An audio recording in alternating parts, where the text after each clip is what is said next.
The stars looked different from the observation deck of the ESS Defiant.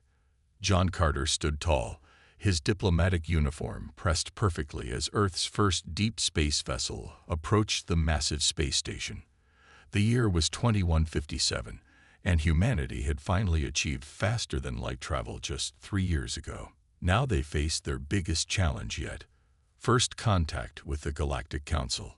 "Ambassador, we'll dock in 10 minutes, said the ship's captain. Carter nodded. "Thank you, Captain. Is the team ready?" Lisa Winters joined him at the viewport. As the mission's xenobiologist and secondary diplomat, she had spent months studying the limited data they had on the 7 species that formed the Council. "As ready as we'll ever be," she said, "though I'm still concerned about the Arconians. Their communication style seems deliberately vague." Carter sighed. "We're here to make friends, Lisa. Let's give them the benefit of the doubt." The Defiant docked with a gentle thud. Carter led his team of 5 through the airlock. They were greeted by tall, blue-skinned aliens with 4 arms and large eyes. "Welcome, humans," said the leader. "I am Zack Swoon of the Arconians. We will escort you to the council chambers." The human delegation followed, trying not to stare at the various alien species walking through the station's wide corridors. Some looked almost human, while others defied easy description. The council chamber was a massive circular room with 7 large seats on a raised platform and smaller seats below. The humans were directed to stand in the center. "The Galactic Council recognizes the delegation from Earth," announced a tall, willowy alien with translucent skin. "I am High Counselor Thexmal. We welcome your primitive species to galactic society." Carter maintained his diplomatic smile despite the insult. "We thank the Council for this historic opportunity. Earth looks forward to peaceful relations and cultural exchange." The next 3 hours were filled with questions about Earth's technology, military capabilities, and resource production. Carter noticed the questions seemed more like an assessment than a friendly exchange. "Your species has developed quickly," said a reptilian council member. "Perhaps too quickly. The Council provides guidance to ensure stability." "We welcome guidance," Carter replied carefully, "but Earth values its independence." Winters leaned close to Carter's ear. "Ambassador, they're displaying dominance behaviors. The head tilts, the interruptions, these aren't friendly gestures in any of their cultures." Carter gave a slight nod, keeping his expression neutral. Finally, Thexmal raised a hand. "The Council has deliberated. We offer Earth membership under the following terms: limited space travel rights, resource taxation at 30%, and Council oversight of all military activities." A murmur went through the human delegation. "These terms are quite restrictive," Carter said carefully. "Perhaps we could discuss a more mutual arrangement." The Council members exchanged looks. "These are standard terms for a species of your development level," said Zack Swoon. "Many have benefited from our guidance." As the session ended, Zack Swoon pulled Carter aside in the hallway. "A private word, Ambassador," the Arconian said, voice lowered. "Accept our terms or face isolation. The Council does not negotiate with newcomers." Carter kept his face calm despite his anger. "I understand. We will need to consult with our government."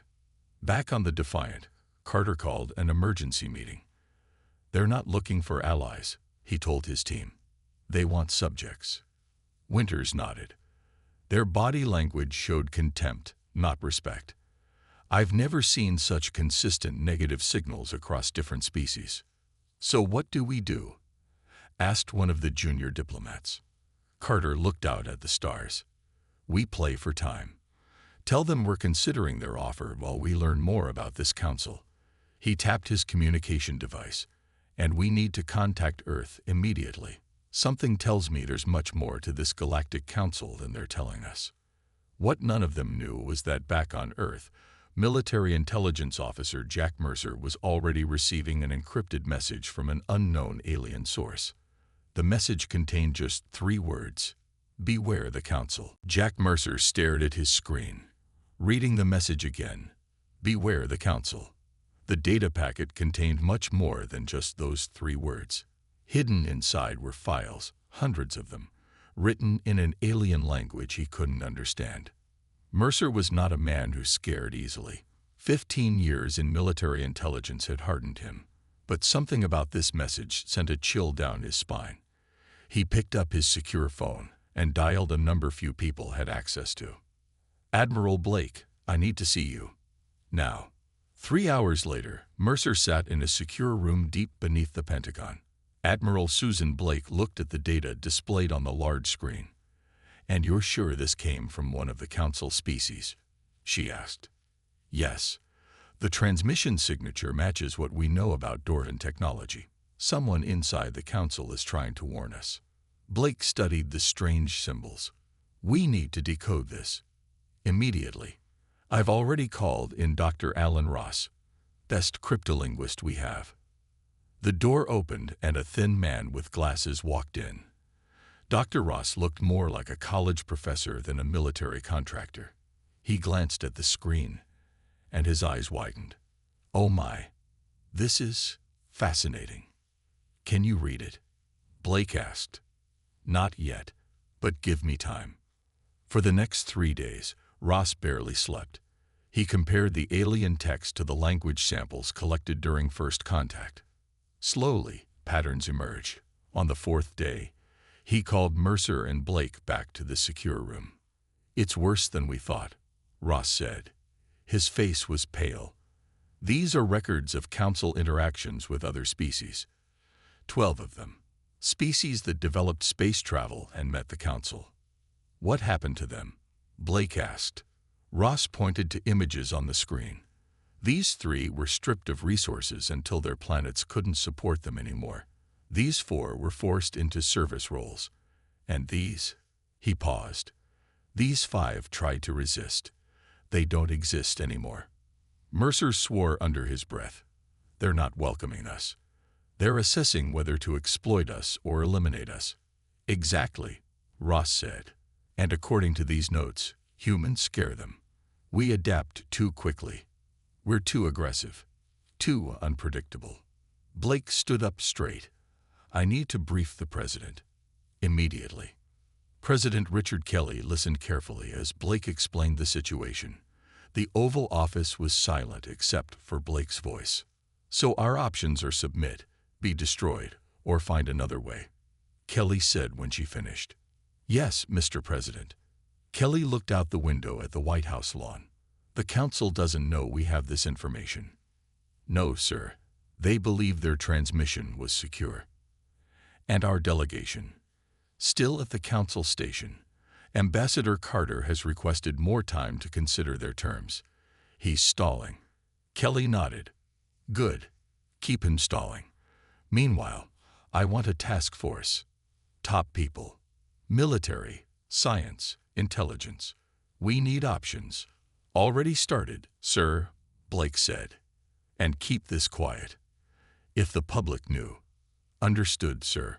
Back at the Pentagon, Mercer brought together a team of 20 specialists. They worked around the clock analyzing the alien data. Each new discovery was more troubling than the last. "The Council isn't as united as they want us to believe," Ross told Mercer one night. "The Dorvan and Mentari have objected to how other species were treated. That's probably why our Dorvan contact sent the warning." Mercer nodded. "Any weakness we can use." "Maybe. There's something here about a species called the Navarans. They're mentioned several times, but then just disappear from the records. Find out everything you can about them," Mercer said. Meanwhile, in space, Ambassador Carter received new orders from Earth. "Keep negotiating. Ask for concessions, but don't agree to anything. And most importantly, learn everything possible about how the Council treated previous new species." What Carter didn't know was that a new team member was being sent to join him. Kate Franklin, an expert in interspecies law, was already on her way with a very specific mission. Find the paper trail of the Council's crimes. The Council chambers felt colder when Carter entered for the 3rd round of talks. This time, he had a new face with him.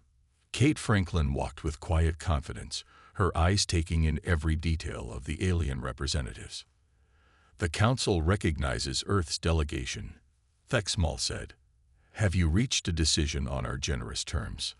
Carter smiled politely. "We are still considering your offer. In the meantime, we would like to introduce Kate Franklin, our expert in interspecies relations." Franklin stepped forward. "Honored representatives, I have been studying your council's history. It would help our decision to see records of previous species who joined your alliance." Several council members shifted uncomfortably in their seats. "Such records are ceremonial, not literal," Zaxwoon said quickly. "They would not help your understanding." "Even ceremonial records have value," Franklin pressed. "We wish to understand the path others have taken." After much debate, the council reluctantly granted limited access to their public archives. Franklin and Carter's aide, Daniel Wright, spent days reviewing the carefully filtered information. "They're hiding something," Franklin whispered as they worked. "Notice how species are mentioned, then suddenly disappear from later records." Wright nodded. "I've counted 14 species that just vanish from the narrative. Focus on this one." Franklin pointed to a mention of the Navarans. "They're described as voluntarily withdrawing from galactic affairs." That phrasing appears multiple times for different species. That night, Wright used a device hidden in his quarters. It looked like a standard communicator, but could access frequencies the Council didn't monitor. He sent a coded message based on coordinates found in the archives. 3 days later, he received a response. A Navaran survivor wanted to meet. The meeting took place in a shadowy corner of the station's lower levels. The Navaran was tall with gray skin that hung loosely, as if once filled out more fully. "You risk much by contacting me," the alien said. "I am Keel, last diplomat of the Navaran people." "What happened to your species?" Wright asked. Keel's 4 eyes blinked slowly. "We refused the Council's terms. They said we could take time to reconsider. Then they blockaded our worlds. No trade, no travel. They waited while our resources dwindled." "They starved you out," Wright said, horrified. "Yes, when our colonies began to collapse, they offered help. At the price of total submission, many accepted. Those who refused," Keel gestured to himself, "few remain, scattered and hidden." Wright recorded everything and rushed back to Franklin and Carter. Meanwhile on Earth, Mercer's team had made a breakthrough. They had located a weakness in the Council's data security. "Their systems aren't compatible with each other," explained a young tech specialist. "Each species uses their own protocols. The gaps between them, that's our way in." Mercer looked at Admiral Blake. "We need approval for this. It's basically an act of war." Blake nodded grimly. "I'll call the president." The hack took 18 hours. Council security was advanced, but never designed to keep out humans. By the end, Mercer's team had downloaded terabytes of classified data. Dr. Ross worked frantically to translate it all. "This is worse than we thought," he told Mercer. "The Council doesn't just exploit new species. They deliberately hold back technological development across the galaxy to maintain their advantage." "And what about military capabilities?" Mercer asked. "That's the strange part," Ross replied. "Their weapons aren't actually that advanced. They rely on numbers and intimidation more than technology.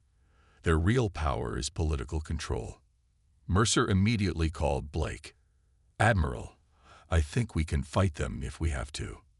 "Let's hope it doesn't come to that," Blake replied. "But start drawing up plans anyway." Back at the Council station, Carter received word that Wright had made contact with a Navaran. The evidence was building. Now they needed a strategy that would protect Earth without starting a war they might not be able to win. As Franklin reviewed Wright's recording, she looked up with determination in her eyes. "I know how we can expose them, but we'll need to be very careful about how we play this." Admiral Blake stood in the massive underground facility beneath the lunar surface. Around her, engineers and military personnel worked on ships that few people on Earth knew existed. This was Artemis Base, Humanity's secret insurance policy. How soon until the fleet is ready? She asked the base commander. 3 more weeks at current pace, he replied. We've installed the new shield technology on 5 ships already. Blake nodded. Speed it up. I want all 20 ships ready in 2 weeks. The commander looked concerned. Admiral, pushing that hard could lead to mistakes. We may not have the luxury of time, Blake said. The Council is getting impatient with our diplomats. While the military prepared in secret, Dr. Michelle Grant worked with a team of scientists in a secure facility in Nevada. The quantum physicist had been studying the alien technology data stolen from the Council. This doesn't make sense, she said, looking at the schematics. Their FTL drives are almost identical to what we developed independently. It's like they haven't improved them in centuries. Her assistant looked up from another screen. Same with their weapon systems. Advanced, but nothing revolutionary. Grant tapped her fingers on the desk. What if they're not as advanced as they want us to believe? What if their power comes from controlling who gets what technology, not from having better technology? She immediately called Mercer to share her theory. In New York, President Kelly addressed the United Nations in a carefully worded speech. While we hope for peaceful relations with the galactic community, we must be prepared for all possibilities, he said. I am therefore announcing the Independence Preparation Initiative. This will increase our self-sufficiency in case diplomatic relations do not proceed as hoped. What the public didn't know was that this initiative included secret manufacturing of thousands of automated defense platforms. These small, unmanned ships were being built in hidden facilities across Earth and the Moon. Meanwhile, Mercer had established contact with representatives from 3 other species who had grievances against the Council. The Dorvan who had sent the original warning, a group of traitor Quillex who felt restricted by Council rules, and a scientist from the Mentari species. The Council maintains power through fear and division, the Mentari scientist explained in a secure call. They convince each species that the others are a threat, while positioning themselves as protectors. Classic divide and conquer, Mercer said. Exactly. Many of us have suspected this for generations, but never had proof. We may be able to provide that proof, Mercer replied carefully. Back at the Council station, Carter continued negotiations while Franklin and Wright gathered evidence. Carter deliberately asked for concessions he knew the Council would refuse, buying time for Earth's preparations. The terms regarding resource taxation seem excessive, Carter said during one session. Earth would like to propose a graduated system, beginning at 5% and increasing over time. Zaxfoon's face showed clear annoyance. This is not a negotiation, Ambassador. These are standard terms. Perhaps we could see examples of these standard terms as applied to other species. Carter asked innocently. The Council members exchanged glances. We will consider your request, Thexmal said finally. Later, in their private quarters, Franklin shared her findings with Carter. We now have documentation on 8 species who were essentially enslaved by the Council, 3 more who were abandoned to die when they resisted, and rumors of at least 4 who were actively destroyed. Can we prove it? Carter asked. With what Wright got from the Navaran survivor, plus what our people back home have uncovered. Yes, we can prove it. Carter nodded grimly. Good, because soon we'll need to make our move, and we'll only get one chance. In the Kuiper Belt, far from the Council's sensors, Earth's hidden fleet grew stronger each day. Engineers worked around the clock installing weapons and shields based on Dr. Grant's improvements to the stolen Council designs. Admiral Blake stood on the bridge of the flagship, the ESS Defender. How long until the automated platforms are in position? She asked her second-in-command. Deployment will be complete in 3 days. After that, we can activate them on your command. Blake stared at the stars. Let's hope we never have to. The mood in the Council chamber was tense. 30 Earth days had passed since the negotiations began. The 7 Council members sat high above, looking down at the human delegation with barely hidden impatience. Ambassador Carter, Thexmal said, his voice cold. "The Council has been extremely patient. Your constant requests for clarification and modification of standard terms are unusual." Carter stood calmly. "We simply wish to fully understand the agreement before committing our planet's future." Zaxvoon slammed two of his four hands on the table. "Enough delays. The Council has deliberated and reached a decision. Earth will accept our terms within the next 30 Earth days, or face sanctions." "What kind of sanctions?" Carter asked, his voice level despite the threat. "Trade restrictions, travel limitations, isolation from all Council species and allies." Vexmel's thin lips curved into what might have been a smile. "It would be unfortunate for such a promising species to find itself alone in a dangerous galaxy." Carter nodded slowly. "I understand. Before we conclude today, may I request one final clarification meeting, with all Council members present, to ensure we fully understand your final offer." The Council members whispered among themselves. Then Vexmal nodded. 3 days from now, one final meeting. Then you will give us your answer." As the human delegation left the chamber, Franklin whispered to Carter, "Perfect. That's exactly what we needed." For the next 3 days, the human team prepared carefully.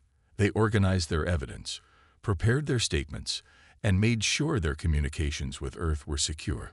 Carter received confirmation that Earth's defenses were ready. On the day of the final meeting, the Council chamber was full.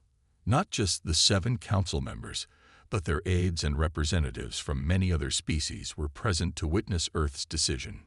Carter began with a formal speech about humanity's appreciation for the Council's consideration.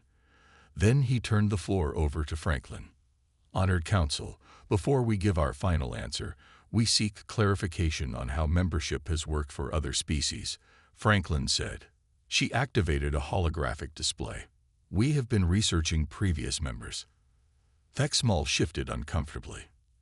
"As we explained, those records are ceremonial and not relevant." "We found them quite relevant," Franklin continued.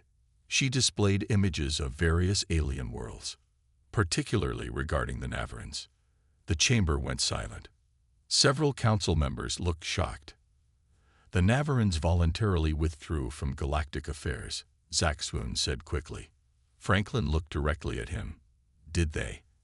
"Our records indicate their worlds were blockaded after they refused Council terms. They were starved into submission." She turned to the audience, as were the Praxians, and the Vol, and several others. Murmurs spread through the chamber. Council members began arguing among themselves. "Where did you get this information?" Vexmal demanded. "We have our sources," Franklin replied calmly, "including survivors." At that moment, Daniel Wright escorted Keel, the Navaran survivor, into the chamber. Gasps and shouts erupted from the audience. Vexmal stood, his face flushed with anger. "This is outrageous. This meeting is concluded. The Council demands Earth's answer immediately. Accept our terms or face consequences." Carter stood slowly. The room fell quiet. "On behalf of Earth, I thank the Council for their time and consideration," he said formally. "After careful review of your terms and history, humanity respectfully declines membership under these conditions." The chamber erupted in chaos. Zaxvoon shouted threats of military action above the noise. Carter waited for the room to quiet, then spoke again, his voice carrying clearly. "I wouldn't recommend that course of action, Counselor." "Are you threatening the Council?" Vexmal asked in disbelief. Carter smiled slightly. "Not at all. I'm simply offering some friendly advice. Now, if you'll excuse us, my delegation will be departing." He nodded to his team. "It's time for us to go home." As they walked out of the chamber, the faces of the Council members showed a mix of rage, shock, and, for the first time, fear. No species had ever walked away from the Council before, and certainly none had done so while exposing their secrets. The human delegation moved quickly through the station corridors toward their ship. Security personnel followed at a distance, watching but not interfering. "Do you think they'll try to stop us?" Wright asked quietly. Carter shook his head. Not here. Too many witnesses from other species, but once we're away from the station. They reached the docking bay where the ESS Defiant waited. The ship's engines were already warming up. Captain Laura Hayes met them at the airlock. Everything's ready, Ambassador. We can leave as soon as you're aboard. Carter did a quick head count of his team. Everyone in. Now. Once inside, the ship's crew sealed the airlock and began undocking procedures. Through the viewports, they could see Council security forces gathering in the bay. They're not going to be happy when they see what else we've done, Franklin said, holding up a small device. What's that? Wright asked. Transmitter. The evidence we presented in the Council chamber. It just went out to every communication hub in Council space. By tomorrow, every species in the galaxy will know what the Council has been doing. Captain Hayes looked at Carter. Sir, we're free of the station. Setting course for Earth. Maximum speed, Captain. We need to get home before they decide to make an example of us. The Defiant's engines flared, and the ship accelerated away from the station. For several hours, they traveled without incident. Then the sensors beeped. Ambassador, Hayes called from the bridge. We have multiple Council warships entering the system. They're on an intercept course for Earth. Carter had been expecting this. How many? 12 heavy cruisers, more than enough to blockade a single planet. Carter activated the secure communication channel to Earth. This is Ambassador Carter to Earth Command. The Council has dispatched warships. Initiate Independence Protocol. Admiral Blake's voice came back immediately. Understood, Ambassador. Defense platforms activating now. Fleet moving to predetermined positions. Return to Earth at your discretion. Throughout the Sol system, thousands of previously hidden automated defense platforms powered up. These small, unmanned ships had been quietly positioned over the past weeks. As the Council fleet approached, they suddenly found themselves facing a wall of defensive weapons. At the same time, Earth's hidden fleet emerged from the Kuiper Belt. 20 advanced warships, built in secret and enhanced with technology derived from the Council's own designs. President Kelly sat in the White House Situation Room, watching the tactical display. Open a system-wide broadcast, he ordered. Let's make our position clear. The broadcast went out on all frequencies, in all languages the Council used. This is President Richard Kelly of Earth. We came to the Galactic Council in peace. We leave in peace, but we will not accept subjugation. Any hostile action against Earth or our solar system will be met with appropriate force. We seek only independence and the right to determine our own future. On the Council warships, commanders stared in disbelief at the sudden appearance of Earth's defenses. What they had thought would be a simple show of force had turned into a potential battle they weren't sure they could win. Sir, a crew member reported to the fleet commander. We're detecting unusual communication activity throughout Council space. Some kind of data package is being transmitted everywhere. The commander's communicator buzzed urgently. It was Thek Small himself. Pull back immediately. Do not engage. The humans have distributed sensitive Council information to all member worlds. We have a political crisis developing. The commander looked at the tactical display showing Earth's unexpected defenses.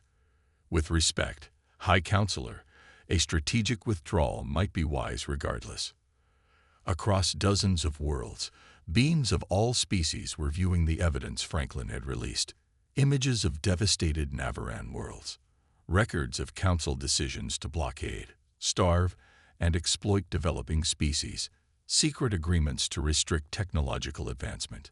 Public outrage spread quickly.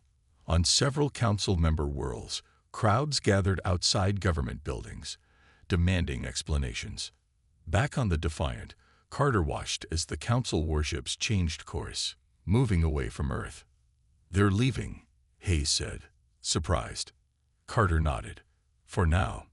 But this is just the beginning. 3 weeks after Earth's delegation returned home, the Galactic Council was in chaos. The evidence Franklin had released continued to spread despite attempts to block it. Protests grew on many worlds as people learned how the Council had treated other species. Admiral Blake stood with Mercer in Earth's new monitoring center, watching reports come in from across Council space. "The Dorvan have officially withdrawn from the Council," Mercer said, reading from a datapad. "Their ambassador made a public statement condemning the treatment of developing species." Blake nodded. "That's the second species to leave. The Mentore pulled out yesterday." "The remaining 5 aren't united either," Mercer added. "They're divided between those who want to take military action against Earth and those who favor diplomatic solutions." President Kelly entered the room with Carter and Franklin. "What's the latest?" Kelly asked. "Council's falling apart, sir," Blake replied. "And we just received an interesting transmission. A Valerian fleet commander named Renfall wants to defect to Earth. Says he has valuable information." "Can we trust him?"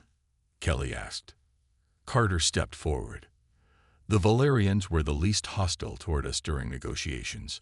I think we should hear what he has to say." 2 days later, a single Valerian ship entered Earth's solar system under a flag of truce. After careful security checks, Renfall was brought to a secure meeting room. The tall, orange-skinned alien had 4 eyes that blinked nervously as he looked at the humans.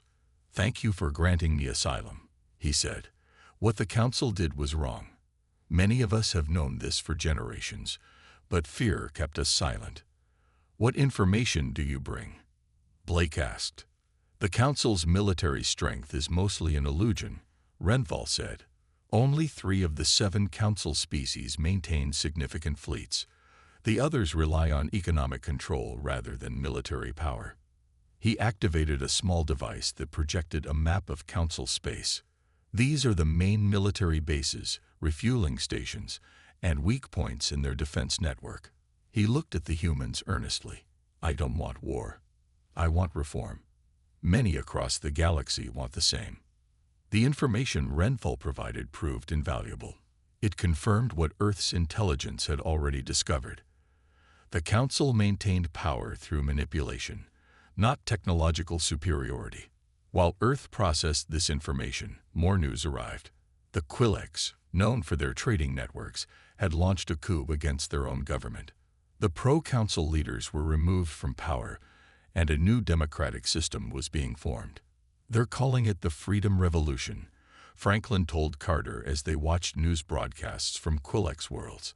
"They're citing Earth's stand against the Council as their inspiration." On the remaining Council worlds, military leaders prepared for possible conflict. 3 warships entered the Sol system, apparently testing Earth's defenses. They quickly retreated when automated platforms locked weapons on them.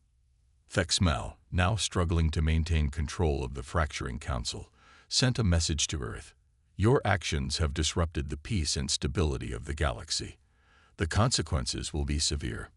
President Kelly's reply was brief. "The galaxy was never peaceful or stable for those you exploited. That era is over." More reports came in daily. 2 more species formerly subjugated by the Council had declared independence. Several trade guilds had broken Council restrictions and were offering advanced technology to previously restricted worlds. A month after the confrontation, Mercer sat with Blake reviewing the latest intelligence. "It's remarkable," Blake said. "We didn't fire a single shot, yet we've completely changed the galactic order." "The Council was a house of cards," Mercer replied. "All it took was someone brave enough to walk away and tell the truth." On a distant Dorvan world, a group of representatives from 20 different species gathered secretly. They had come to discuss an alternative to the Council, a new form of galactic cooperation based on mutual respect rather than domination. A Dorvan elder addressed the group. "We have watched the humans. They have shown us a different path is possible. Perhaps it is time for a new beginning." The motion was put to a vote. Should they invite Earth to help form a new galactic organization? The result was unanimous. The message was sent to Earth that same day. 1 year had passed since Earth walked away from the Council's peace talks. In that time, the galaxy had changed more than anyone could have imagined. The Grand Meeting Hall on neutral territory. A space station orbiting a star at the borders of former Council space was filled with representatives from 24 species. Some were former Council members, others were species that had been exploited, and still others were newly contacted civilizations that had been hidden from the Council. At the center of it all stood John Carter, now serving as Earth's primary representative to what was being called the Galactic Cooperative of Independent Species. The founding charter has been ratified by 26 worlds, he announced to applause from the gathered delegates. Today marks the official beginning of a new era in galactic relations. Kate Franklin stood nearby, a data pad in her hand. She had spent months drafting the constitution for this new organization, based on principles of mutual respect, technological sharing, and true independence for all member species. The key difference, she explained to a group of delegates, is that the cooperative exists to facilitate cooperation, not to control. Each species maintains full sovereignty over their worlds and resources. The former Council was now a shadow of itself. Only 3 of the original 7 species, the Arconians, Zeth, and Valerians, remained in what they still called the Galactic Council. Cut off from the resources they had exploited for centuries, their power diminished daily. Thexmal had been removed from power. In his place, more moderate leaders were now seeking diplomatic relations with the cooperative. On Earth, Admiral Blake and Jack Mercer stood in the new Galactic Affairs building in Geneva, watching ships from a dozen worlds arrive for the first major trade conference. "Did you ever think we'd end up here?"